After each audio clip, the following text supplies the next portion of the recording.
Tierra. Entonces, voy a hablar sobre la diversidad, su origen, su evolución, las fronteras, hasta qué límites de condiciones físicas puede existir vida y un poquito sobre vida inteligente.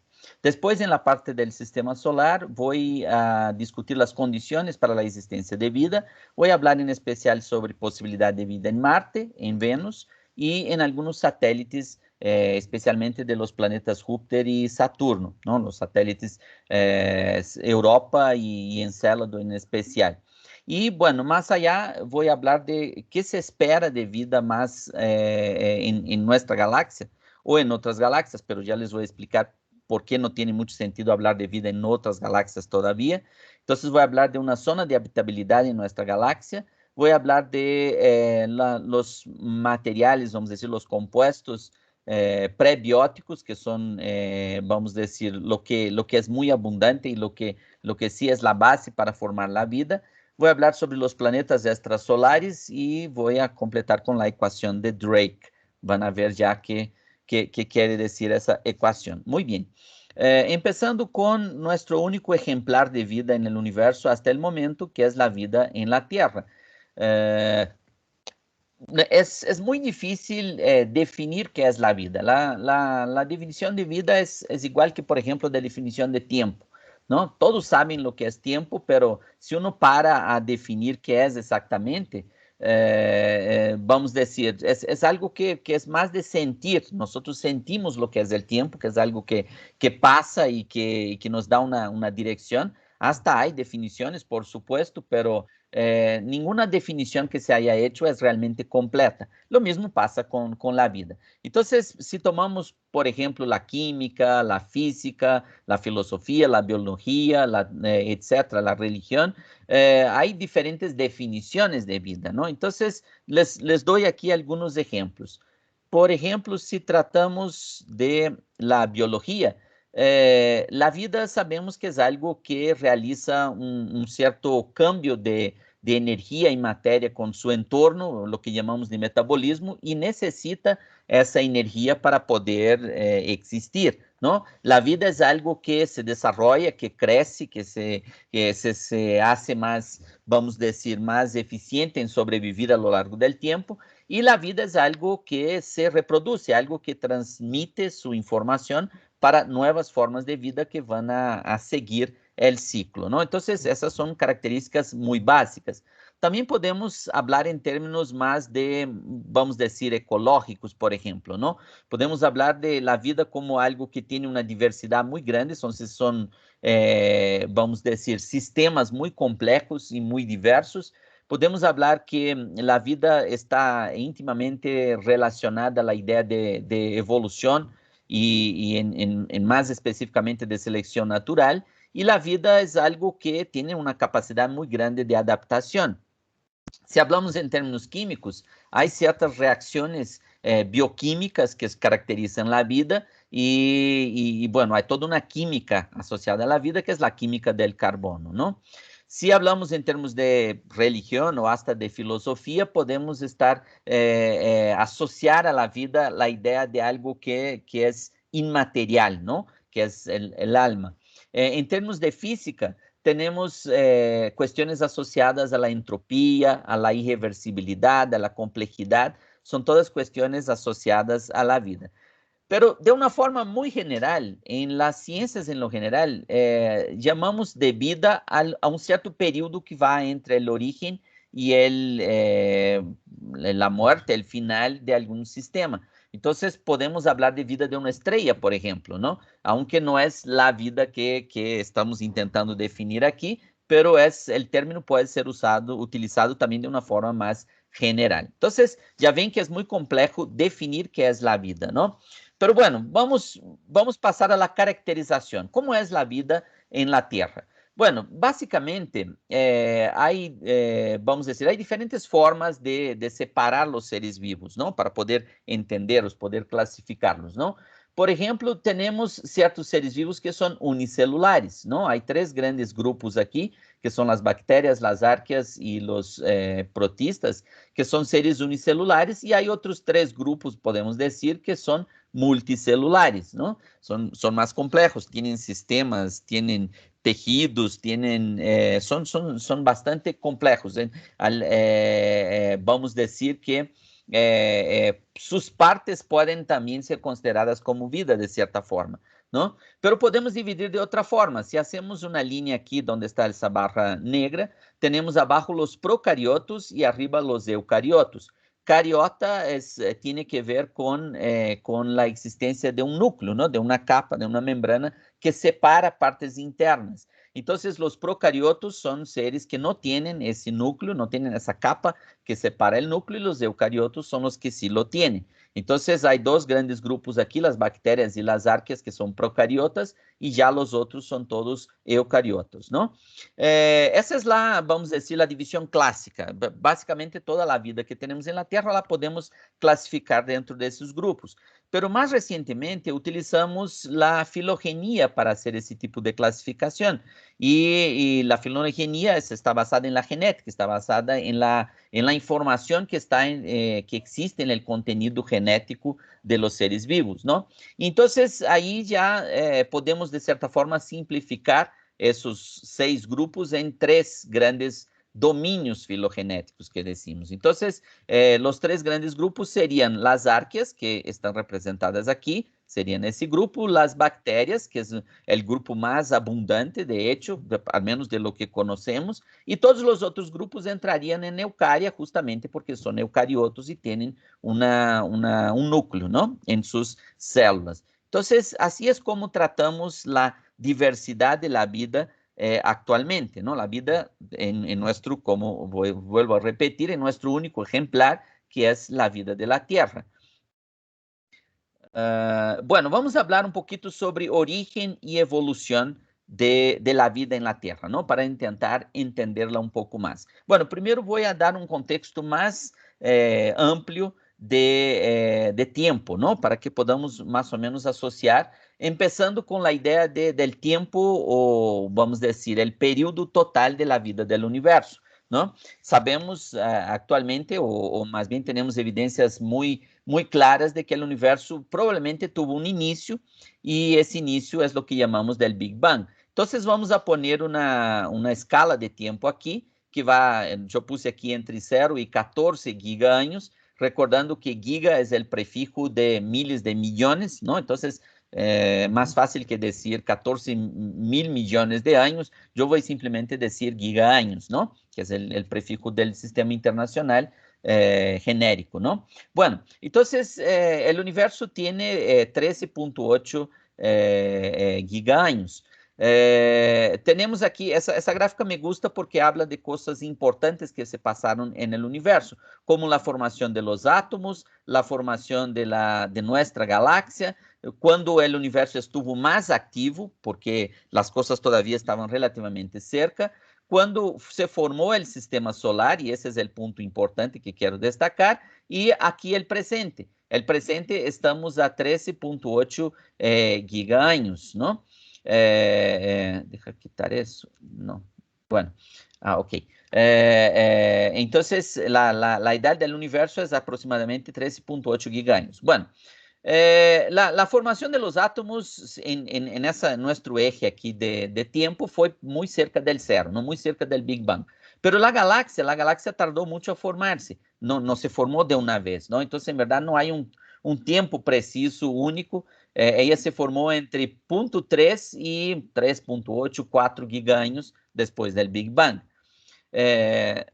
Tenemos que el máximo de actividad del universo fue más o menos aquí alrededor de 3.5 gigaños después del Big Bang, y ya nuestro sistema solar, y más específicamente la Tierra, que nos interesa, surgieron aproximadamente en 9.2 gigaños después del Big Bang, ¿no? Y bueno, estamos actualmente en 13.8. Bueno, yo voy a tratar esos tiempos, que vamos a ver ahora un poquito de la historia de la Tierra y de la vida en la Tierra. Voy a tratar tomando el cero en el presente. Entonces, el máximo, que es cuando se originó la Tierra, es hace 4.6 gigaños. Bueno, aquí está una representación de la historia de la Tierra, ¿no? Solemos separar la historia del planeta Tierra, esos 4.6 gigaños, en 4 eones, ¿no? Está el eón que llamamos de Adeano, el Arqueano, el Proterozoico y el Fanerozoico, ¿sí? Aquí está representada em forma de um disco, não? Veem que são mais ou menos divididos de uma forma, dois mais pequenos e dois mais grandes. E aqui nesse disco é bem interessante porque habla também de la vida. A vida já surgiu aqui mais ou menos em la transição del Adeano para el Arqueano. Já vou falar sobre isso um pouquinho mais adelante. Pero, e aí a vida foi diversificando-se bueno, em nosso planeta. É importante marcar aqui alguns hechos aí dessa história da Terra. Uma das primeiras coisas que se passou, que aconteceu com o planeta, foi a formação da Luna. E se supone que a Luna se formou por uma colisão entre um protoplaneta, que le chamamos Theia, e a prototerra, e esse protoplaneta foi completamente destruído e seu material, junto com o material que saiu da Terra, se mesclaram para formar a Luna. Então, é de los primeiros eventos que se passaram em nosso planeta. Essa divisão entre o Adeano e o Arqueano, que foi mais ou menos há 4 gigaños, foi quando a Terra, antes a Terra não tinha uma corteza sólida. La corteza era fluida, era como el magma que tenemos de los volcanes actualmente, y era muy caliente, ¿no? La temperatura llegaba a más de 1500 grados, ¿no? Pero con el tiempo la Tierra se fue enfriando, fue formando esa corteza, ¿no? Y además recibía mucho bombardeo de cometas, ¿no? Y esos cometas, los cometas en su composición tienen mucha agua, entonces recibía mucha agua. Entonces llegó a un punto que el planeta ya estaba un tanto frío, o sea, el suficiente, ya tenía una corteza, y entonces se dieron las condiciones para las lluvias. Entonces llovió muchísimo, toda el agua que había venido de volcanes o de cometas empezó a formar un gran océano. Entonces la Tierra se quedó completamente cubierta por agua, ¿no? Entonces esa es la transición del Adeano para el Arqueano. La outra transição importante foi há 2.5 gigaños. Foi quando ocorreu o que chamamos de la gran oxigenação. Bueno, a vida já havia surgido nesse período arqueano e, em especial, a vida fotossintética. E, então, a primeira vida fotossintética passou a produzir oxígeno e de alguma forma, vamos dizer, as rocas inicialmente como que reaccionavam com esse oxígeno, as que começaram a aparecer reaccionavam com esse oxígeno e lo capturavam, pero chegou a um ponto que se saturou isso e o oxígeno começou a llenar a atmosfera. Então, a atmosfera que antes não tinha oxígeno, a partir de los 2.5 gigaños, passou a ter uma certa proporção importante de oxígeno. E, de hecho, hoje temos a atmosfera com um pouco mais de 20% desse elemento, não? Mais bem em sua forma molecular, não? Bueno, entonces esos son los hechos ahí más importantes y ahora viene el Fanerozoico. ¿Qué pasó para aparecer el último eón? Bueno, aquí lo importante es que en el último eón, el Fanerozoico, es cuando la vida realmente floreció, vamos a decir, ¿no? Y se diversificó. Tenemos aquí, por ejemplo, todos nuestros estudios de geología, por ejemplo, de paleoclima, ¿no? Paleontología, nos indican que nesse período a diversidade cresceu muitíssimo e aí o planeta realmente passou a ser um planeta vivo realmente, ¿no? Então, a geologia, obviamente, lo que temos em las rocas, as capas que vão formando as rocas a lo largo del tempo e hasta los fósiles que nos vão dando indicação de la vida que existia em cada época. El paleoclima, que utiliza, por ejemplo, información que está en los hielos de las capas polares y en los árboles, etcétera. Hay un montón vamos a decir, formas de detectar en especial el clima, ¿no? Del pasado, ¿no? La composición de la atmósfera, su temperatura, etcétera. Y por fin tenemos todo el estudio asociado a la deriva continental, ¿no? Sabemos que la Tierra se enfrió, pero no completamente, entonces tiene un manto todavía que es fluido, de roca fluida, y su capa, su corteza, en verdad es fragmentada y se mueve, ¿no? Esos fragmentos se mueven. Entonces, esa es la historia de la Tierra. Hablando de la historia de la vida, entonces les dije que empezó más o menos aquí, en la transición del Adiano al Arqueano. Nosotros ya hicimos ciertos experimentos que nos permiten, vamos decir, eh, eh, tener evidencias de que era posible en las condiciones que existían aquí, en especial vamos a decir, en la base de los océanos, ¿no? Donde hasta hoy hay fumarolas profundas que producen gran cantidad de minerales y calientan el entorno. En esas condiciones era posible aparecer los materiales prebióticos, pero no sabemos, los materiales prebióticos son las sustancias orgánicas que forman las moléculas complejas de la vida, ¿no?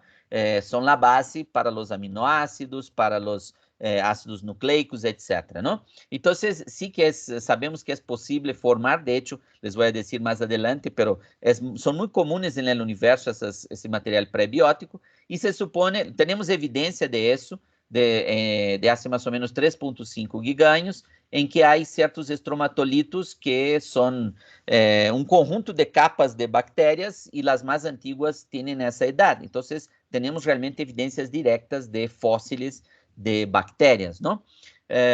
Há outras, vamos dizer, características importantes desse processo, que há algo, por exemplo, que chamamos de endossimbiose, que certas bactérias originales e arqueas chegaram ao ponto de mesclar-se e formar os eucariotos, formar as células mais complexas. Então, há todo um processo de complexidade que vai aumentando com o tempo, ¿no? Essa gráfica me gusta muito porque dá uma ideia clara de lo que é isso de la complexidade.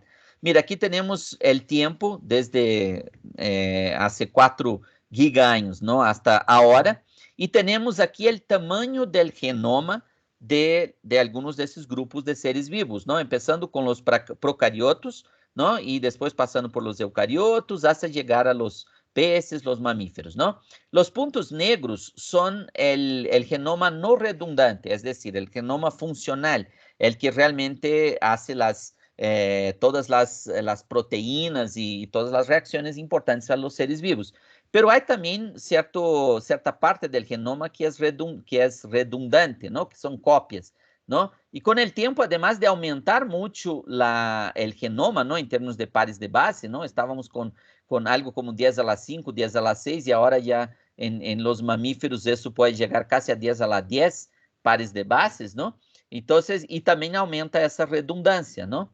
Eso, hay toda una discusión sobre qué eso significa, pero esa es una idea clara de complejidad, ¿no? El genoma se ha desarrollado, se ha hecho más complejo, ¿no? A lo largo de ese tiempo. Bueno, otra cuestión importante ahí, en especial del periodo fanerozoico, es que, bueno, esa gráfica nos da una idea de cómo fue creciendo la diversidad, pero además hubo ciertas caídas, ¿no? Ciertas, lo que llamamos de extinciones masivas, ¿no? Aquí hay una grafiquita que muestra las principales extinciones masivas asociadas a choques de cometas, como fue el caso de Chicxulub, a volcanes, a cambios en la composición de la atmósfera y del océano. Bueno, ese es otro tema interesante, pero sí que la vida venció todas esas dificultades, ¿no? Todas essas extinções massivas e seguiu crescendo durante todo esse período fanerozoico. Muito bem, Vamos ahora a hablar sobre la cuestión de, bueno, ya sabemos que la vida es muy diversa, que la vida ha sobrevivido, es muy capaz de adaptarse, ¿no? Pero, ¿cuáles son las condiciones de frontera? ¿Hasta qué límites podemos tener vida, ¿no? Porque no es en cualquier condición que podemos tener vida. Imaginen, por ejemplo, el Sol. El Sol tiene una temperatura superficial de alrededor de 6.000 grados. Y entonces, con esa temperatura no es posible haber vida. Entonces, no hay ninguna posibilidad de haber vida en estrellas, ¿no? Entonces, entonces, ¿cuál es la temperatura máxima y mínima que puede soportar o dar condiciones a la vida? Entonces, esa es la cuestión de las fronteras de la vida, ¿no? Y eso utilizamos los ciertos organismos que llamamos de extremófilos, que nos dan la idea de esas fronteras, ¿no? De esos límites, ¿no? Y bueno, ¿qué son los extremófilos? Son organismos que viven en condiciones, vamos a decir que para nosotros humanos son un poco extremas, ¿no? Entonces, en verdad no es que son, vamos a decir, nosotros también de cierta forma somos extremos, por ejemplo, porque respiramos oxígeno y el oxígeno en principio es algo tóxico. Entonces, vamos a decir, extremo ahí es muy relativo el término, ¿no? Pero mejor hablamos de fronteras entonces, ¿no? Bueno. Entonces, essas condições extremas são, por exemplo, a temperatura. Há temperaturas muito altas, temperaturas muito bajas. Aqui les dejo, por exemplo, dois exemplos. Aqui há uma bactéria que é a Pyrolobus fumari, que vive em temperaturas de hasta 105 grados, vive bem, não é que só resiste, ela pode viver nessas temperaturas. E está a Xantoria elegans, que é um líquen que incluso pode aparecer em refrigeradores ou coisas assim, e que pode viver hasta menos 24 grados, ¿no? Entonces, há uma variação aqui de mais ou menos, não sei, menos 25 a mais 110, que é um rango aí que sí temos claro, reconhecemos bem que há seres vivos que vivem nessas condições. Bueno, outra questão física importante é de la questão del pH, ¿no? Entonces, hay organismos que les llamamos acidófilos porque viven en medio muy ácido, y hay por otro lado, al opuesto, hay los alcalófilos que viven en medio muy básico, ¿no? Aquí les dejo dos ejemplos, una acidobacteria, obviamente vive en medio ácido, y una cianobacteria que vive en medio alcalino, ¿no? Y hay otras condiciones también. Aquí dejo algunos otros ejemplos de una halobacteria que vive en condiciones salinas muy extremas. Y eso es muy importante porque el agua que existe en otras partes fuera de la Tierra tiende a ser un agua salada. Entonces, son organismos bien interesantes para buscar vida afuera. Y unos organismos como los propios tardígrados que están aquí arriba, ¿no? Que son unos seres muy interesantes, pero hay otros que específicamente son resistentes a radiación. Radiação gama, bueno, etc. Entonces, há uma grande variedade de organismos extremófilos que nos ajudam a encontrar essas condições, vamos dizer, límites, limítrofes para a vida. Bueno, ahora la cuestión de la inteligencia, ¿no? Es común que hablemos de que la vida en la Tierra se desarrolló hasta llegar al nivel del ser humano, que es un ser inteligente. Y bueno, ¿qué es exactamente la inteligencia, no? Bueno, hay mucha discusión sobre eso. Esa es una discusión filosófica, neurológica, bastante extensa, ¿no? Pero voy a apuntar algunas cosas importantes aquí. La primera de ellas es la cuestión de se autorreconocer, ¿sí? Y eso hay experimentos ahí que realmente no son difíciles de hacerse, que es básicamente cómo se ve un ser vivo a sí mismo reflejado en un espejo, ¿no? Sabemos que los seres humanos, cuando son muy pequeños, los bebés no se reconocen en los espejos. Ellos piensan que es otro bebé que está ahí, ¿no? Solo a partir de los 15 a 18 meses, más o menos, que el ser humano pasa a reconocerse. ¿Cómo se hacen estos experimentos? Bueno, básicamente se pone una marca, no sé, con una pluma en el bebé, en la cara del bebé, por ejemplo, y si el bebé va con la mano, por ejemplo, para ver qué es lo que está mal en su cara, ¿no? Con la manchita, es porque él ya sabe que está viendo en el espejo a él mismo, ¿no? Eso también podemos hacer con los animales, en especial con los mamíferos, ¿no? Entonces, hay muy pocos animales que se autorreconocen.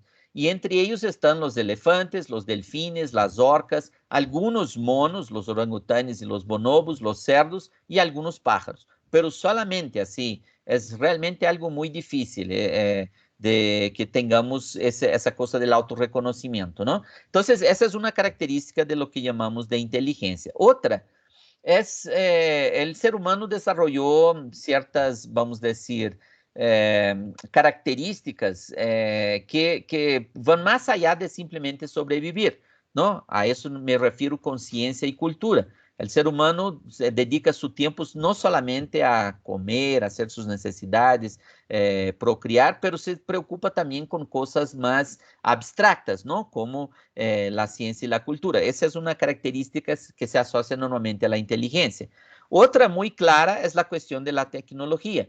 El ser humano fue capaz de desarrollar cosas que cambiaron la superficie de la Tierra, ¿no? Entonces, los otros seres vivos, por supuesto que cambian, pero no cambian, vamos a decir, cambian utilizando las cosas naturales, pero no llegan al punto de crear máquinas, por ejemplo, ¿no? Cosas externas, es decir, algo que está fuera del ser y que es capaz de hacer cosas, ¿no? Entonces, la cuestión de la tecnología, que ya nos permitió, por ejemplo, ir a investigar cosas fuera del planeta, es otra cuestión importante asociada a la inteligencia. Y además está la cuestión de la comunicación. Eso es muy importante, porque si queremos encontrar vida inteligente en el universo, hay que ser una vida que es capaz de comunicarse con nosotros o nosotros con esa vida, ¿no? Entonces, esa capacidad de comunicación, no solamente interespecie, ¿no? Pero también una comunicación más amplia, ¿no? Eso también es una característica importante de la inteligencia. Entonces, bueno, esa es la cuestión.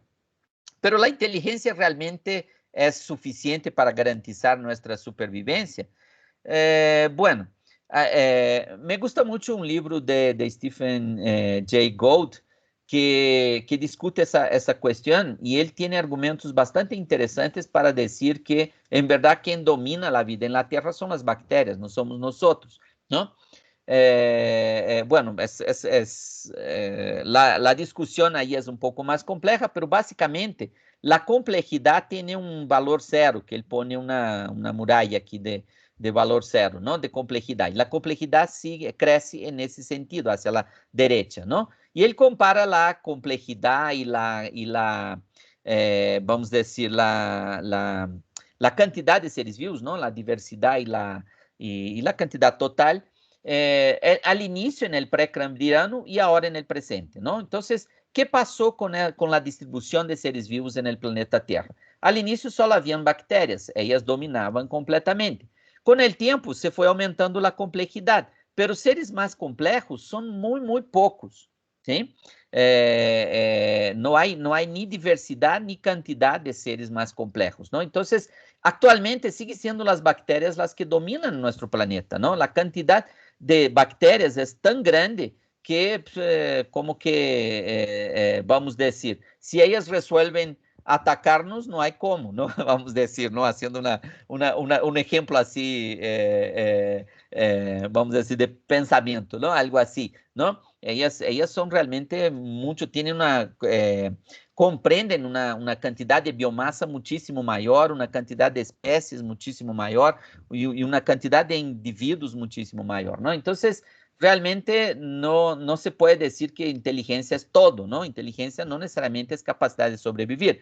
Hasta porque, perdón, hasta porque nosotros no parece que estamos utilizando muy bien nuestra inteligencia, ¿no? Porque andamos utilizando de forma muchísimo abusiva los recursos naturales, estamos afetando el planeta y a todas las otras, los otros seres vivos, forzando el cambio climático, ¿no? El cambio climático es algo natural, pero nosotros estamos haciendo algo que el planeta tardaría miles de años, estamos haciendo en docenas de años, ¿no? Entonces, realmente eso es muy complicado. Estamos causando la extinción masiva de muchas especies y podemos llevarnos a la autodestrucción. Entonces, es decir, eso no parece muy inteligente, ¿verdad? Entonces, pues es una cuestión muy discutible. Muy bien, esa fue la primera parte. Entonces, la vida que conocemos, la vida de la Tierra. Vamos ahora a hablar sobre la vida en nuestra vecindad, la vida, posibilidad de vida en nuestro sistema solar. Déjame ver eso. Bueno, empiezo con las condiciones básicas para la existencia de vida. ¿Qué es necesario para que exista vida? Primero es necesario fuente de energía. Lo que pasa es que la vida es, como les decía en la cuestión de la definición, podemos interpretar la vida como sistemas abiertos que están todo el tiempo absorbiendo energía y disipando energía, ¿no? Entonces, vamos a decir, es un cierto sistema por el cual fluye energía, entra y sale todo el tiempo. Entonces, hay que ingerir, hay que darle energía para que esos sistemas funcionen, ¿no? Entonces, normalmente, en el caso de nuestro sistema solar, tenemos al Sol, que es una fuente ahí muy grande de energía y que estamos recibiendo todo el tiempo, y esa energía básica hace mover todo en la Tierra y toda la vida, ¿no? Entonces, ese es el primer criterio muy importante. El otro es la existencia de agua líquida. Bueno, el agua es el fluido, es la sustancia, vamos a decir, una de las más increíbles del universo, porque tiene propiedades así, vamos a decir, que para la vida son fundamentales, ¿no? Existen otras sustancias que pueden acercarse al agua en ciertas características, pero todas están muy lejos. Entonces, toda la vida en la Tierra está basada en agua, eso es muy claro para nosotros. Y agua líquida, ¿no? Porque si el agua está congelada o si está en forma de gas, ya no sirve mucho, ¿no? Entonces, la cuestión de la temperatura es muy importante. El agua, vamos a decir, existe en su estado líquido más o menos entre 0 y 100 grados, a las condiciones aquí de la Tierra, ¿no? Entonces, podemos definir una cierta zona de habitabilidad, que es una zona donde las temperaturas pueden llevar a que el agua esté líquida, ¿no? En el caso de nuestro sistema solar, la Tierra está completamente dentro de esa zona. Marte está en su límite y Venus un poquito fuera, ¿no? Pero son los únicos que están cerca de la zona de habitabilidad. Podemos, aquí voy a decir más adelante, pero podemos clasificar los candidatos a tener vida según su temperatura, por ejemplo. Bueno, la tercera cosa, el tercer criterio muy importante es la composición química adecuada, ¿no? La vida de la Tierra está toda basada en el carbón, ¿no? En la química orgánica, el carbono. Bueno, hay unos otros elementos muy importantes, los que llamamos de chomps, ¿no? Que acompañan ahí al carbono, ¿no? Pero que es el hidrógeno, el oxígeno, el nitrógeno, el fosfuro y el azufre, ¿no? Y algunos otros, ¿no? Que son esenciales para la vida como la conocemos. Hay opciones en la tabla periódica, pues quizás el silicio es el que más se acerca al carbono, pero otra vez vienen una cantidad de dificultades que es difícil aceptarlo como una posible opción. Y por fin es importante que la vida pueda existir en algún lugar por tiempo suficiente para reproducirse y para evolucionar. Esa es una otra cuestión importante ahí que tenemos respecto a las condiciones de vida. Muy bien. Entonces vamos a hablar de un primer candidato a encontrar vida. Vamos a hablar del planeta Marte. Bueno, el planeta Marte, además de estar prácticamente dentro de la zona de habitabilidad, en su límite, es un planeta muy parecido con la Tierra, de cierta forma, ¿no? Bueno, por un lado es un planeta terrestre que tiene una corteza como la Tierra. En principio no tiene manto fluido, pero sí que tiene su superficie. Está un poco más lejos, por lo tanto es más frío, ¿no? Bastante más frío que la Tierra. Es más pequeño, tiene un diámetro más o menos de mitad del diámetro de la Tierra, y eso hace con que su gravedad sea muy pequeña, ¿no? La gravedad allá es más o menos 40% de la gravedad de la Tierra. Tiene una atmósfera muy distinta, eso es muy importante. Primero que es muy liviana, la presión allá es solo 1% de la presión en la Tierra, y después que su composición es muy distinta. Es básicamente compuesta de dióxido de carbono, como el 96%, tiene algo de argón, un poquito de nitrógeno y trazas de otros elementos, ¿no? Entonces, la atmósfera realmente no ayuda casi nada. Su color rojizo es debido a la gran abundancia de óxido de hierro en su superficie, ¿no? Es decir, podemos decir que su superficie es prácticamente oxidada. Ahora, todo eso que les dije son diferencias, ¿no? Pero tiene cosas similares. Por ejemplo, el día de Marte es muy parecido al día de la Tierra, es un poquito mayor. Y las estaciones del año también son muy parecidas, ¿no? La inclinación del eje de rotación de la Tierra es 23 grados y medio, de Marte es de 25 grados, 25,2. Y tiene dos satélites naturales. Muy bien, entonces Marte es, vamos decir que comparado a todo el conjunto de planetas posibles, es un tanto parecido con la Tierra, pero aún así ya van a ver que no está muy fácil mantener vida allá. Bueno, Marte es también el planeta más estudiado, ¿no? Ya enviamos para allá alrededor de unas 60 sondas para estudiar el planeta Marte. Actualmente hay más de 10 que están en actividad allá. Entonces, desde sondas que pasaron por Marte, sondas que se pusieron en órbita, sondas que bajaron en Marte, robots, rovers que anduvieron por la superficie y andan ahí estudiando, hasta un helicóptero recientemente, ¿no? Entonces, vamos a decir, varios experimentos, varias sondas para estudiar a Marte. Y varios países también, ¿no? Son diferentes países que ya tienen la tecnología para eso.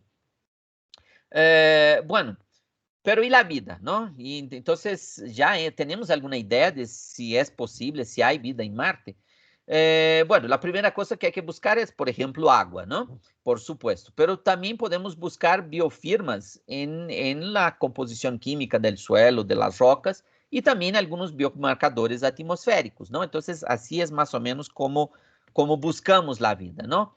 Empezamos con el primer experimento de búsqueda de vida en Marte, ¿no? Que fue en los años 70, de las primeras sondas que posaron, que bajaron, que amartizaron en Marte, ¿no? Y que fueron las Vikings 1 y 2. Essas Vikings llevaban experimentos de biología, no tan sofisticados como los que tenemos hoy, pero ya eran experimentos importantes.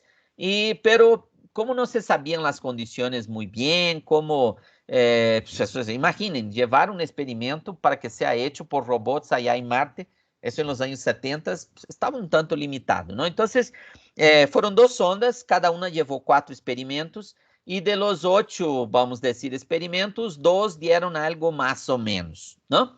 El problema es que no fue concluyente, y tener 2 de 8, un cuarto, y los otros dieron realmente resultado negativo. Entonces realmente no, vamos a decir, la gente no toma esos resultados como positivos, no toma realmente como pues, no fueron suficientes, ¿no? Para tener alguna idea más clara. Después de eso ya fueron varias sondas. Les dejo aquí, por ejemplo, un robot, una misión que llevó 2 robots, el Spirit y el Opportunity, que encontraron rocas, tipo rocas que esas rocas, no recuerdo el nombre en español, pero que hay en los ríos, ¿no? Las rocas redonditas por lo que fluye el agua, ¿no? Que va dejando, ellas se van moviendo y van quedando redonditas. Entonces, si hay rocas típicas de ríos allá, hay agua abajo de la superficie de Marte, y a veces en condiciones muy especiales esa agua fluye a la superficie, podemos detectarla. Robôs, por ejemplo, como el Fénix, que escarbó y salió agua, se congeló muy rápido, y después esse é um pequeno video que mostra como desapareceu essa água congelada, não?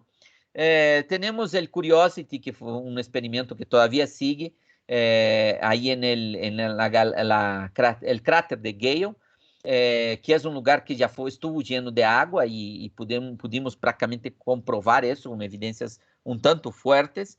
Y ahora está el Perseverance, que está en el otro cráter, que es el G0, y aquí hay claramente un río antiguo y esa región estuvo como que cubierta de agua y otra vez se siguen comprobando que sí, las evidencias son muy fuertes que en un periodo hace como 3 gigaños hubo una cierta cantidad de agua en Marte. Y si hubo agua, es posible que también tuviera una atmósfera un poco más densa y tuviera también vida. Entonces, ¿cuál es la situación actual? Bueno, antes de hablar de la situación actual, la cuestión de la atmósfera también. Hay un cierto ciclo de metano en Marte que ya detectamos. Sabemos que ciertas regiones producen más metano y el metano es un indicador, es un biomarcador importante de posibilidad de vida. No es que existir metano implique vida, pero buena parte del metano de la Tierra está asociada a la vida. Entonces, ese es un indicador, ¿no? Y bueno, pero la cuestión actual es el siguiente. Con su atmósfera muy así tenue, llega muchísima radiación, rayos cósmicos, ultravioleta, etcétera, y realmente en la superficie no podría existir vida. La superficie de Marte es completamente inadecuada para la vida. El propio suelo tiene muchos percloratos que son tóxicos, entonces también está la cuestión de la química que es tóxica, ¿no? Es extremadamente seco, extremadamente seco, y el agua que hay está en los permafrostos, está abajo de la superficie. La fluctuación de temperatura es muy grande, va de menos 100 a más 100 en un mismo día, entonces eso también es malo para la vida, y la atmósfera que tiene básicamente puro dióxido de carbono y muy baja presión. Entonces, en verdad, actualmente no se cree que haya vida. Puede haber existido en el pasado. Entonces, la búsqueda ahora es medio de a ver si encontramos algo como fósiles, ¿no?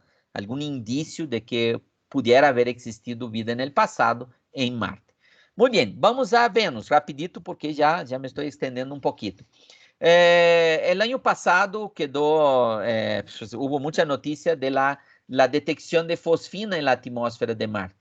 Perdón, de Venus, ¿no? Ahora estamos hablando de Venus. Venus es el segundo planeta en distancia del Sol, es del mismo tamaño de la Tierra, pero tiene condiciones muchísimo peores que Marte. Su temperatura promedio es de 460 grados centígrados. Entonces, en la superficie es imposible, pero quizás en las nubes. Entonces, se encontró fosfina, que en la Tierra a veces está asociada a la vida, pero no es, vamos a decir, las posibilidades son muy pocas, ¿eh? No voy a entrar mucho en detalle, pero realmente, obviamente, estamos abiertos a cualquier posibilidad, pero no son, las evidencias no son así tan fuertes, ¿no? Para el caso de Venus. Bueno, ¿dónde más en el sistema solar? Bueno, aquí están los candidatos principales. Entonces está Marte y están 4 satélites bastante interesantes: Ganímedes, Titán, Europa y Encélado. Ganímedes es de Júpiter, Titán, Ganímedes y Europa son de Júpiter y Titán y Encélado son de Saturno. Esos satélites tienen bastante agua, eso es fundamental, ¿no? De hecho, tienen más agua que la Tierra, imaginen. Aquí essas bolitas são a quantidade de água que tem cada um. Bueno, Marte está aqui lo que se supone que hubo de água no passado, não? Pero esses sí tienen água atualmente, Europa, Ganímedes e Titã. Já enviamos uma sonda a Titã, que bajou e já vimos que há lagos de hidrógeno líquido, umas coisas também bastante complexas, pero sí que tem atmosfera. Titã tem uma atmosfera interessante que se asemeja a la atmósfera de la Tierra cuando empezó la vida aquí, entonces eso es bastante importante. Tenemos a Encélado, que ya detectamos también que tiene geysers y sabemos que tiene agua en su interior, que puede ser que tenga fumarolas en la base vamos decir, abajo de ese océano. Entonces, bueno, estos son los candidatos interesantes de nuestro sistema solar. Pero vamos ahora en los últimos minutos pasar rápidamente por la posibilidad de vida más allá. Vamos salir del sistema solar y pensar un poquito ¿Dónde más puede existir vida? Bueno, cuando la gente dice vida en otras galaxias, bueno, pueden desconsiderar porque es extremadamente difícil detectar vida aquí en nuestra galaxia y en otras galaxias prácticamente, vamos a decir, aunque detectemos alguna señal, estamos hablando de cosas que pasaron algunos gigaños atrás y eso no tiene, no nos va a servir, ¿no? Entonces, realmente hay que concentrarnos en nuestra galaxia. Bueno, nuestra galaxia ya probablemente ustedes saben, es una galaxia espiral con un núcleo que tiene una barra, tiene brazos espirales, tiene alrededor de 200 mil millones de estrellas. No voy a entrar mucho en el detalle, pero bueno, aquí voy a destacar lo que es la zona de habitabilidad, ahora ampliando a otros tipos de estrellas. Empiezo para decirles que hay diferentes tipos de estrellas. El Sol es una estrella de las más chiquitas, llamamos de enanas, de hecho. Es una estrella de tipo G, a María. Y hay estrellas mucho mayores, estrellas hasta un tanto menores. Mucho mayores significa mucho más calientes y menores más frías. Entonces, bueno, para que ustedes tengan una idea que hay diferentes tipos de estrellas. Bueno, ahora vamos a hablar un poquito sobre la cuestión de la química, ¿no? Bueno, podemos definir, bueno, en astronomía solemos simplificar la química, ¿no? Decimos que hay tres elementos químicos, X, Y y Z, donde X es hidrógeno, Y es helio y todos los otros naturales son Z. Y a la proporción de elemento Z llamamos metalicidad, ¿no? Entonces, es decir, para la vida es necesario que haya cierta metalicidad. Solo hidrógeno y helio no son suficientes. Entonces, si hablamos de nuestra galaxia, que es más o menos la posición del Sol, indicativa, solo es posible existir vida en ese anillo aquí. Si estamos muy en el centro de la galaxia, hay una metalicidad buena, pero hay demasiados eventos explosivos y que eso dificulta mucho que la vida pueda existir por un tiempo largo. Y en la parte externa de la galaxia hay muy baja metalicidad, muy pocos elementos más allá de hidrógeno y helio. Entonces ahí no es posible tener los elementos químicos adecuados para la vida. Entonces eso es lo que llamamos de la zona de habitabilidad galáctica, ¿no? Bueno, hablando de los compuestos prebióticos, yo ya les comenté que los compuestos que sabemos que pudieron tener origen en la Tierra y cuando empezó la vida, los compuestos prebióticos, hoy sabemos que también existen en todas partes en el medio interestelar. ¿Qué es el medio interestelar? Es el material que se queda entre las estrellas. Ese material es compuesto un 90% de gas, ¿no? Y un 10% de granos de polvo. Los granos de polvo son granitos muy pequeños, de nanómetros, y que son cubiertos de hielo porque es muy frío, ¿no? Bueno, pero en términos del gas, tenemos gas ionizado, gas neutro y gas molecular. Y en ese gas molecular es que sí encontramos una gran cantidad de moléculas. Aquí hay un ejemplo, eso está para el 2002. Se conocían 136 moléculas en ese momento, siendo que la mayoría eran orgánicas. Mira, hay un montón de moléculas orgánicas que son prebióticas y que existen en abundancia en el medio interestelar. Bueno, algo más reciente, el número de moléculas que conocemos que existen en el medio interestelar crece, vamos a decir, las que descubrimos, ¿no? Que detectamos, crece a cada año. Ahora en el 2020 ya tenemos alrededor de 200 que conocemos, ¿no? Y realmente cubren los elementos prebióticos de forma bastante buena, ¿no? Entonces, sí que hay material prebiótico en abundancia y no es el problema. El problema es pasar de lo prebiótico a lo biótico. Esa es la cuestión. Pero por último, vamos entonces a otros planetas, ¿no? Porque ya les dije que en estrellas no puede haber vida. En el medio interestelar hay una cantidad muy baja de material. En verdad, el medio interestelar es más vacío, es menos denso que el vacío de laboratorio. Entonces, no es posible tener vida. Hay material prebiótico, pero no vida realmente, ¿no? Pero ¿a dónde entonces se puede formar vida? Se puede formar vida en los planetas, en planetas alrededor de otras estrellas o en satélites, ¿no? Normalmente los que son rocosos, ¿no? Bueno, vamos ver un poquito, pasear por eso.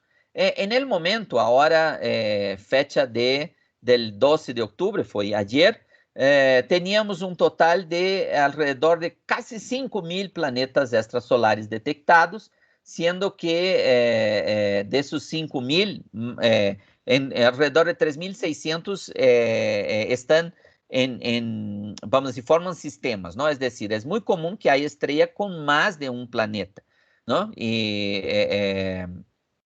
Y entonces son como 3.600 sistemas planetarios. Y los múltiples, los sistemas que ya detectamos más de un planeta, son alrededor de 800. Aquí hay algunas fotografías y aquí, por ejemplo, para que vean una estrella con su tapada, ¿no? Para que se vean los 4 planetas que se detectaron. Y bueno, hay otros ejemplos. Aquí, bueno, aquí les muestro una ilustración de la galaxia y les muestro en esa gráfica las distancias de los planetas extrasolares, los casi 5.000 que ya hemos detectado.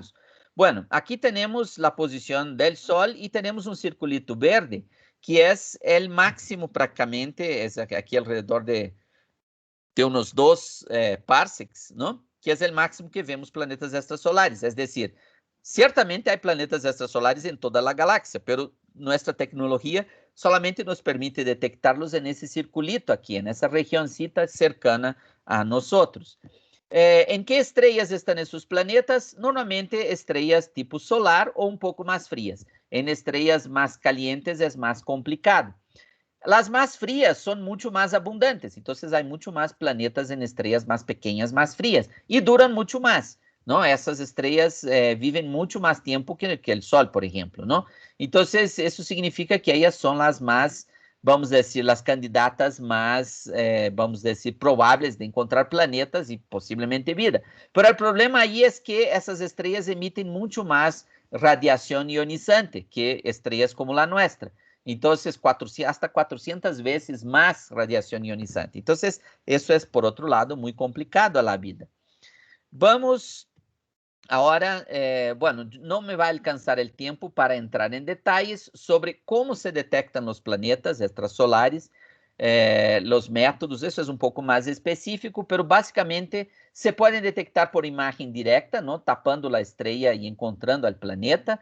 Se puede por tránsito, cuando el planeta pasa delante de la estrella, y entonces la luz de la estrella, que tiene un valor fijo, cuando el planeta pasa, como que disminuye, tapa un poquito de la luz, hay una bajada, y después el planeta sale y la estrella regresa a su luz normal. Entonces, eso es una forma de detectar. Otras dos que son muy importantes, de hecho, las más efectivas, es por astrometría y velocidad radial. Eso tiene que ver con el hecho de que al mismo tiempo que el planeta gira alrededor de su estrella, la estrella gira alrededor del, vamos a decir, no sería del planeta, pero sería, en verdad, los dos giran alrededor del baricentro del sistema.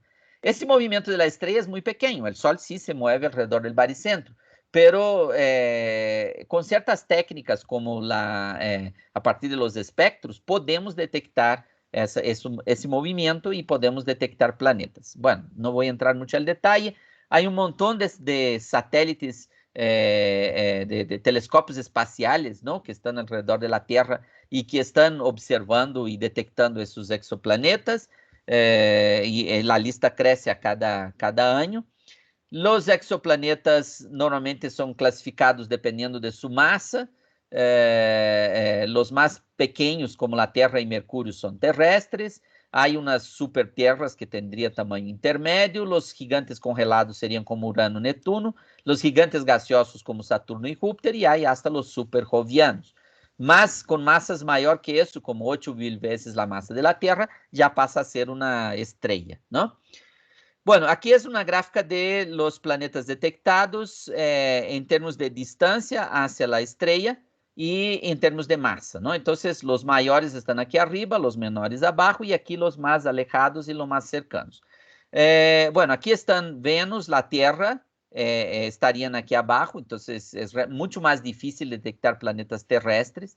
Aquí estarían Neptuno y Urano, que aunque sean ya de una cierta masa que se pueda detectar, están muy lejos de su estrella, del Sol en el caso, y aquí están Júpiter y Saturno, que sí, ya planetas de ese tipo ya pueden ser detectados. Pero el punto es que depende de la técnica, hay una limitación observacional, ¿no? Aquí abajo no detectamos porque nuestra tecnología no permite. Ese es el punto, porque si tiene muy baja masa o está muy lejos, es muy difícil de detectarse. Entonces, algo raro que no esperábamos encontrar, eso sí esperábamos encontrar, pero eso no, que son los Júpiteres calientes, que son planetas del tamaño de Júpiter o Saturno, pero muy cerca de sus estrellas. Entonces, esos son bien interesantes. Entonces, respecto a las técnicas, la imagen directa permite detectar planetas grandes y alejados. Una otra técnica de pulsares es normalmente aquí, microlentes encontramos aquí. La velocidad radial, que es la más importante, nos permite encontrar todo ese tipo de planetas y el método de tránsito normalmente se encuentran Júpiteres calientes, ¿no? También voy a pasar aquí por la cuestión de cómo se mide la masa, la distancia, el periodo, el radio, los parámetros sobre los planetas. Es decir, hay una serie de técnicas de astronomía que nos permiten determinar masa, radio, etcétera, de los planetas extrasolares, ¿no? Y eso es muy importante, porque dependiendo de su masa y su radio, es que vamos saber si el planeta es de muy sólido, de puro fierro, si es formado de rocas, si es de pura agua, si es gaseoso, ¿no? Aquí, por ejemplo, otra vez tenemos a Venus y la Tierra, tenemos a Neptuno y Urano y tenemos a Júpiter y Saturno, ¿no? Que representan aquí los gaseosos, aquí los que tienen una densidad un poquito abajo de la densidad del agua, y los que sí son rocosos, ¿no? Que es bien importante. Bueno, ¿cuál es el caso más interesante, más cercano a nosotros, ¿no? Tenemos aquí, déjame ver eso, ya casi terminando, tenemos el Sol y tenemos la órbita de Mercurio como referencia. El Sol aquí está una comparación de ciertas estrellas. Ese es el tamaño del Sol. Y si vamos, el planeta que es más, vamos a decir, tiene planeta, perdón, la estrella que tiene planeta más cercano de nosotros, que es Próxima Centauri, es una estrella chiquita, ¿no? Esa estrella aquí hay algunas propiedades de la estrella. Es una estrella con ¿dónde están? No, aquí está la estrella, perdón. Tiene una masa de unos 10% de la masa de nuestra estrella, es muy pequeña y una temperatura muy fría. Y el planeta que ya encontramos está en la zona de habitabilidad, que es esa banda verde aquí, y tiene una masa de 1.3 veces la masa de la Tierra. Eso es bastante interesante. Entonces, ese es el candidato más obvio, más cercano a nosotros como vamos a decir, como posibilidad de tener vida, ¿no? Bueno, vamos para cerrar entonces a hablar de la ecuación de Drake. Esa fue una ecuación propuesta ahí en los años 60, si no estoy mal, si recuerdo bien, y que vamos a decir, nos hace pensar cuál sería la probabilidad de encontrar vida, pero no solamente vida que pudiera comunicarse con nosotros, ¿no? Vida inteligente. Entonces, bueno, entra en esa ecuación para encontrar el número de planetas con civilización. Entran varios factores. Ups, deja regresar aquí. Entra la cantidad de estrellas que nacen en la galaxia, entra la fracción de esas estrellas que tienen planetas, entra la fracción de esos planetas que tienen condición para albergar vida, es decir, que están en la zona de habitabilidad, entra la fracción de esos planetas que pudieron realmente mantener o producir vida, generar vida, la fracción de esa vida en que pudiera desarrollar alguna propiedad de inteligencia, que de esa vida inteligente que pudiera comunicarse, más allá de esa vida que pudiera mantenerse, ¿no? Porque essa questão é muito séria de que nós podemos autodestruir-nos. Então, há uma corrente que pensa que vida, quando chega ao nível de inteligência e comunicação, pode autodestruir-se, não? E isso nos vai dar a quantidade vamos dizer, de possíveis civilizações. Bueno, aqui há uns cálculos del SETI, que é o grupo de búsqueda por inteligência extraterrestre, es toda una historia interesante sobre el SETI, pero no alcanzo a comentarles ahora. Pero aquí hay la ecuación de Drake estimada de forma pesimista y de forma optimista, ¿no? Porque realmente esas tasas son así como más o menos estimadas, ¿no? Si hablamos de la pesimista, la ecuación nos dice que debe existir una civilización a cada 1000 galaxias. Es decir, la vida seríamos un evento muy raro en el universo, ¿no? Pero por otro lado, si vamos al extremo, otro extremo, el extremo optimista, sería en máximo una civilización a cada 50 estrellas. Entonces, que tomando las 50 estrellas más próximas estamos nosotros, pero si dobramos la distancia ya podemos encontrar posiblemente una civilización. Entonces, bueno, ¿cuál de los dos está mejor? Bueno, son límites extremos. El valor correcto debe estar ahí intermedio a esos dos, ¿no? Pero realmente todavía estamos un poco lejos de estimar la cantidad de civilizaciones que pueden existir. Es decir, para concluir, nosotros creemos sí que es muy probable que haya vida en otras partes del universo, pero es muy poco probable que haya vida que haya desarrollado al punto de comunicarse con nosotros y vamos a decir, llegar a ese nivel tecnológico, ¿no? Entonces, sí que debe haber mucha vida por ahí, pero es muy raro que sea vida, entre comillas, inteligente, ¿no? Que se pueda comunicar. Bueno, eso es lo que les quería comentar en el día de hoy sobre ese tema de astrobiología. Muchas gracias por tan interesante conferencia, doctor. Ahorita vamos a abrir una pequeña sesión de preguntas. Entonces le pedimos a los asistentes que si tienen algún comentario, alguna duda, la pongan en el chat para hacérsela saber al doctor, por favor.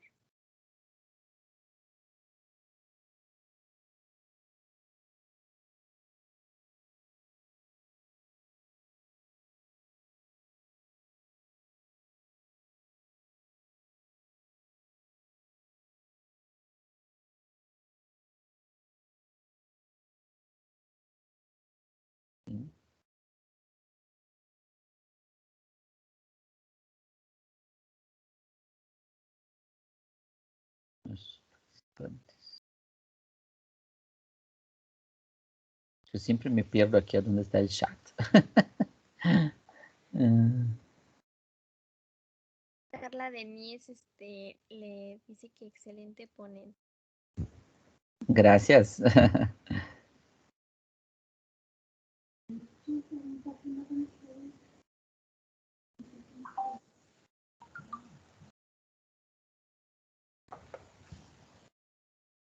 Cintia Catherine dice que ojalá pudiéramos dar una plática más extensa porque una hora no es suficiente. Pues sí, el tema es muy extenso y pues yo quería dar una idea más general, ¿no? De todo lo que involucra la idea de astrobiología y pues tuve que pasar un poco rápido por todo porque realmente es mucho, es mucha cosa.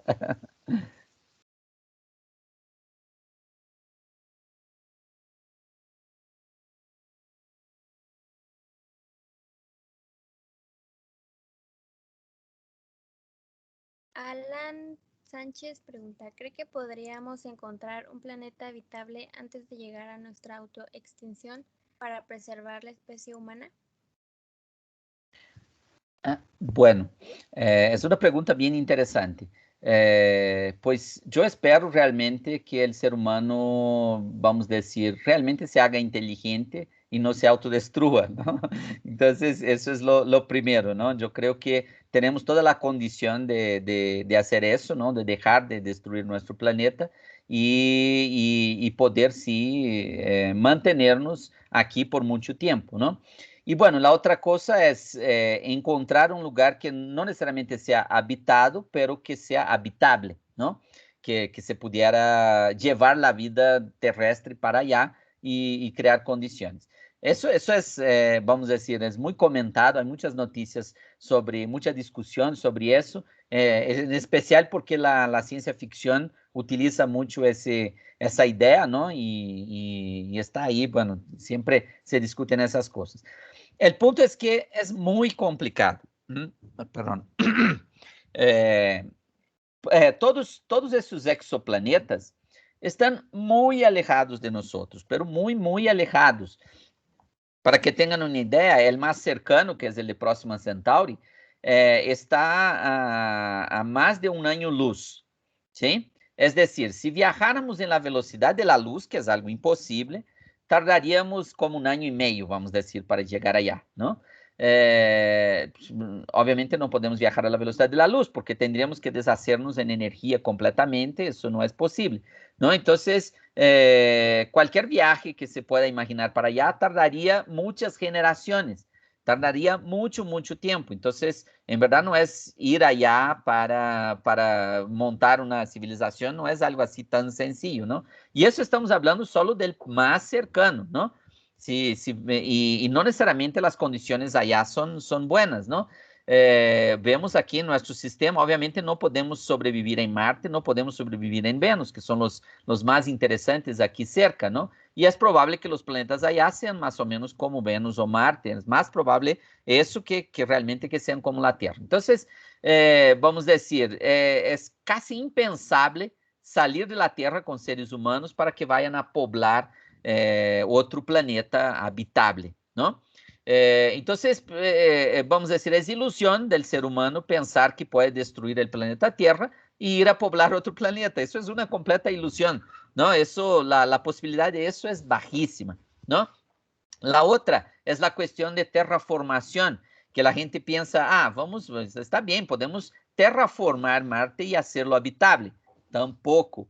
Eso es algo otra vez ilusorio, ¿no? Es muy, muy complicado hacer isso. Estamos falando algo de um tamanho de um planeta, não? A quantidade de cianobactérias que foi necessária para criar oxígeno na Terra cobria todo o oceano da Terra nessa época e tardou alguns giga-anos para poder fazer a atmosfera, uma atmosfera de oxígeno, não? Então, imaginem que nós íamos a poder fazer isso em Marte? Não. Primeiro que tendríamos que llenar Marte de água, tendríamos que fazer com que ele pudesse manter sua atmosfera. Como vamos fazer? Marte não tem gravidade para manter, para soportar uma atmosfera, não? Então, aunque pudiéramos criar máquinas que pudieran echar oxígeno aí no planeta, esse oxígeno se iba. Essa água se iba a evaporar, desaparecer. Então, não, simplesmente não é ilusório, não existe essa possibilidade. Está muito bem, muito interessante na ciência ficção, pero de verdade temos que realmente criar consciência, realmente provar que somos inteligentes e cuidar nosso planeta, não? Porque não há outro. Não é factível, não? Essa é uma possibilidade tão alejada que eu, particularmente, considero que é prácticamente impossível, ¿no? Entonces, esa es la cuestión. Muchas gracias, Gerardo. Pregunta, ¿es cierto que la madera es uno de los elementos más raros en el universo? ¿La madera? Bueno, la madera es vida, ¿no?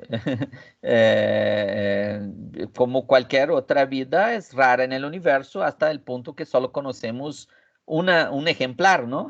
De vida, ¿no? Que es el de nuestro planeta. Entonces, no sé bien cuál es la idea de la madera ser rara. Es rara, tan rara como toda la vida, ¿no? No sé si entendí bien cuál era la pregunta.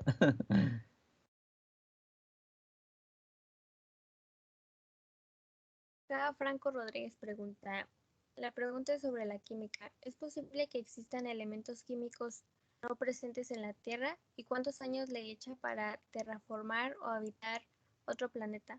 Plática súper buena. Ok, gracias.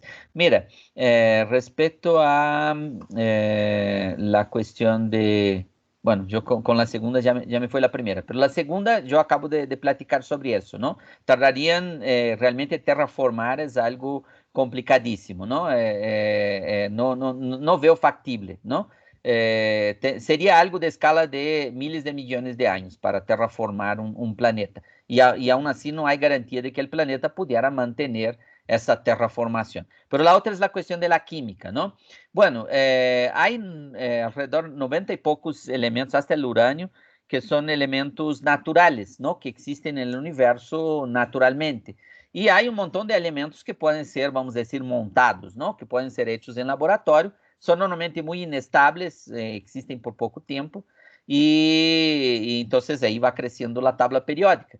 Pero entonces todos esos artificiales no existen en la naturaleza. Entonces, realmente no hay otros, no es posible existir, vamos a decir, de una forma muy así general, otros elementos en la naturaleza que no hayan sido descubiertos, ¿no?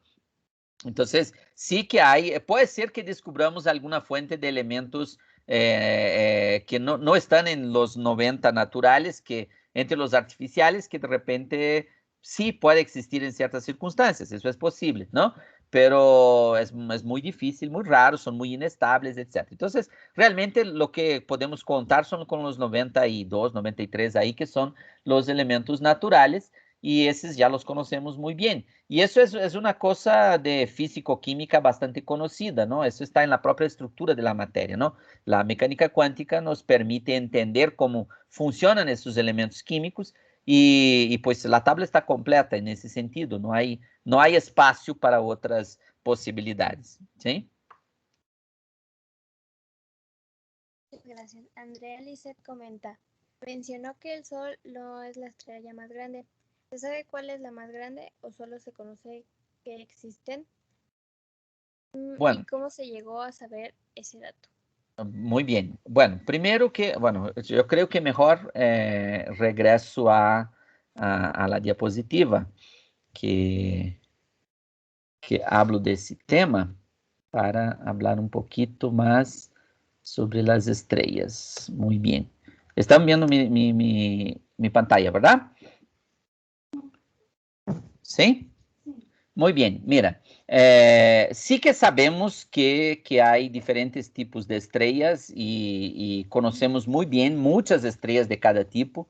Eso se conoce desde hace un siglo y ya se ha observado millones de veces todo eso, ¿no? Y eso tiene que ver con la masa de las estrellas, ¿no? La diferencia de tamaño y de temperatura.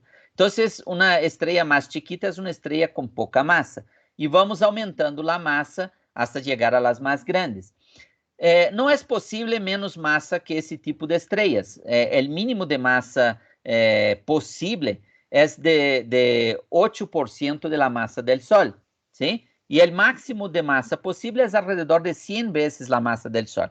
Eso porque las estrellas tienen una, vamos a decir, una estructura que es mantenida por sus procesos de fusión termonuclear en su núcleo, ¿no?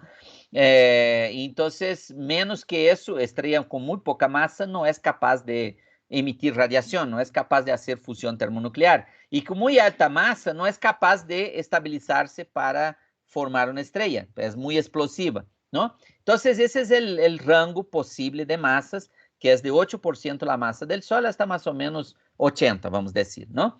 Entonces, dependiendo de cuánto mayor es la masa de la estrella, más grande va a ser y más caliente, ¿no? Entonces, esas son extremadamente calientes, llegan a temperaturas del orden de 40.000 grados centígrados, mientras que las chiquitas tienen temperatura alrededor de 3.000, ¿no? El Sol, que es una estrella G, tiene como 5.600 grados en su superficie, ¿no? Bueno, ¿qué estrellas sabemos de eso? Por ejemplo, tenemos a Sirius, que es la estrella más brillante del cielo nocturno, que es una estrella A, por ejemplo, ¿no? Es una estrella ya bastante grande. Cada vez cuanto mayor, obviamente, son más raras, porque es más difícil juntar material para hacer una estrella muy grande. Entonces, sí que no hay estrellas tipo B y O cerca de nosotros, pero sí hay, y un poco más lejos, y las podemos encontrar.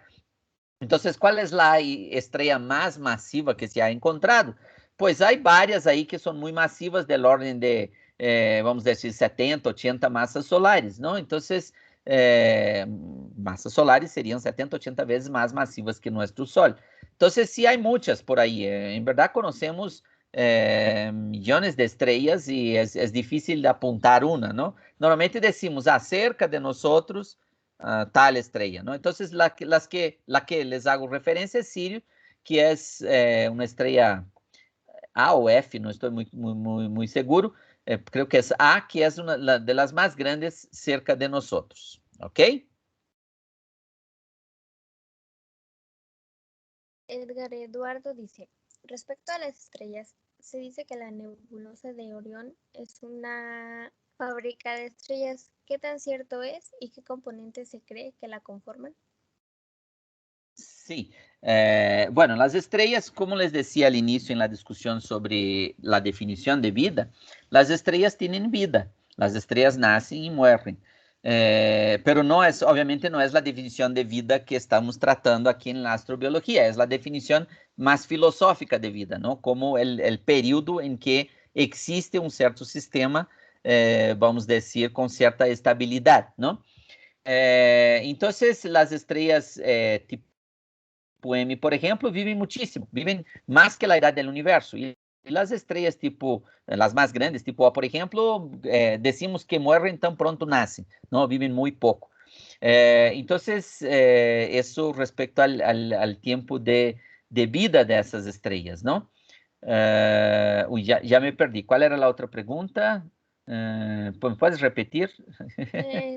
¿Qué tan cierto es y qué componentes se cree que la No, era conforman? sobre Orión, ¿no? ¿Verdad? Sí. Bueno, entonces, pues yo fui a hablar de la vida de las estrellas y me perdí en la pregunta específicamente, ¿no? Entonces, el punto es el siguiente. Todas esas estrellas nacen en ciertas regiones que existen ahí una cierta cantidad de gas y polvo, que son ciertas nubes que llamamos de nubes gigantes moleculares, y en esas nubes se forman estrellas, ¿sí? Y forman algunas pocas estrellas muy grandes y una cantidad muy grande de estrellas pequeñas, ¿no? Orión es la región de formación estelar más cercana a nosotras, la grande región de formación más cercana a nosotros, ¿no?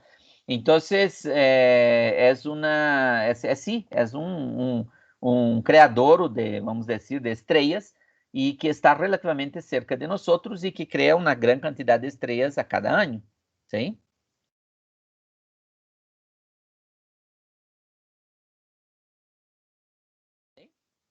Diana Laura considera que los avances que se hacen respecto a si hay vida en planetas como Marte sí resultan factibles para descartar esta posibilidad de existencia de vida o solo se considera un intento fallido. Yo no estoy seguro si la pregunta fue relativa a lo de las Vikings, ¿no? O en lo general, pero bueno, el punto es que seguimos haciendo experimentos. De hecho, la sonda, bueno, el rover Perseverance, que está en Marte ahora, está justamente ya, vamos a decir, como que ya estamos ciertos que ya hubo probablemente agua, mucha agua, bueno, una cierta cantidad de agua en Marte en el pasado y que entonces es muy poco probable que haya vida ahora aquí. Hay una cierta posibilidad de que haya existido en el pasado, entonces la idea ahora es buscar fósiles, ¿sí? De cierta forma, ¿no? Para ponerlo así de una forma muy simple, ¿no? Es buscar evidencias de que ya hubo vida allá en Marte, ¿no? Hay otras sondas que están siendo enviadas con experimentos más específicos. Hay otros tipos de estudios también que se están haciendo por otras sondas y todo, en especial acompañando la variación de la atmósfera, por ejemplo, eso que les decía del metano. La idea es regiones en que aparece cierta cantidad de metano.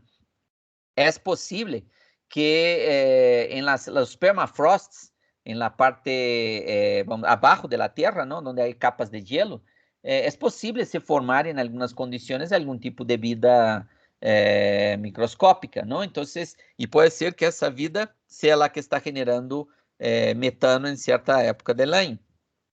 Entonces, eso también es algo que se necesita estudiar, pero ahí tenemos que perforar y llegar al permafrost para poder ver si encontramos alguna evidencia, ¿no? Pero sí que já há projetos, já há sondas sendo preparadas para esse tipo de estudo. Então, pues sí que seguimos estudando. En verdad, nada es definitivo en ciencia, ¿no? Va mejorando la tecnología, vamos enviando sondas con más condiciones de hacer experimentos, con más experimentos más sofisticados y para que en algún momento podamos tener más evidencias más fuertes, ¿no? Hasta el momento no hay ninguna evidencia fuerte de vida. Y la evidencia que tenemos es que sí, en el pasado probablemente hubo agua, y que ya es un paso importante, pero no, de vida no tenemos ninguna evidencia, pero seguimos investigando. ¿Ok? Bueno, esas serían todas las preguntas, doctor. Y por Ok. parte del grupo estudiantil CODESI, agradecemos su participación con la conferencia y le haremos llegar un reconocimiento a su correo. Ok, muchas gracias. Gracias Fue a un usted. gusto hablar con ustedes. Ok. Gracias. Bueno, para los asistentes, hace un ratito se les compartió el forms. Espero que hayan podido registrar su asistencia. Y respecto a las capturas, sus UDPs van validadas hacia el área de desarrollo personal. Y lo que tienen que hacer es ir al grupo de Teams de desarrollo personal, y dentro de archivos va a haber dos carpetas, uno que va para deportes y otro para desarrollo personal. Se meten a desarrollo personal. Dentro de esa carpeta, el responsable del área va a abrir una carpeta con el nombre de esta conferencia. Ustedes tienen que entrar a esa conferencia y crear una carpeta con su NUA y su nombre completo, para así dentro de esa misma carpeta meter su archivo PDF con las respectivas capturas que tomaron.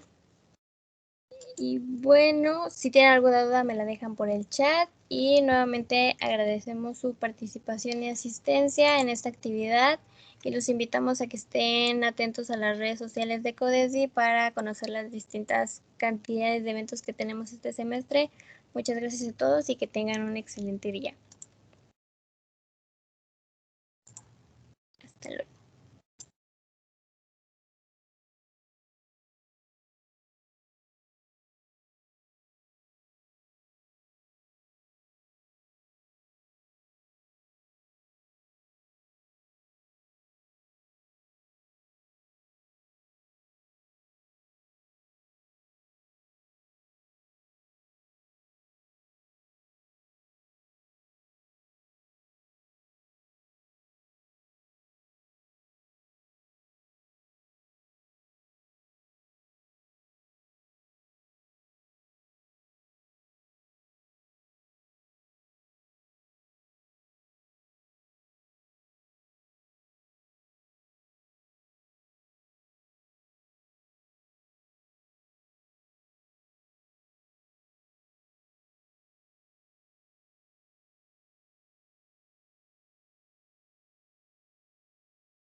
Para quien pregunta de lo de las capturas, vas a tener que entrar en el grupo que hay de desarrollo personal. En ese va a haber dos carpetas, una de deportes y otra de desarrollo personal. Entonces se va a abrir en desarrollo personal se va a abrir una carpeta con el nombre de esta conferencia, y ahí vas a entrar y vas a crear una carpeta con tu NUA y tu nombre, y ahí vas a subir la evidencia. De preferencia en PDF, por favor. Y así se te validarán tus unidades de participación.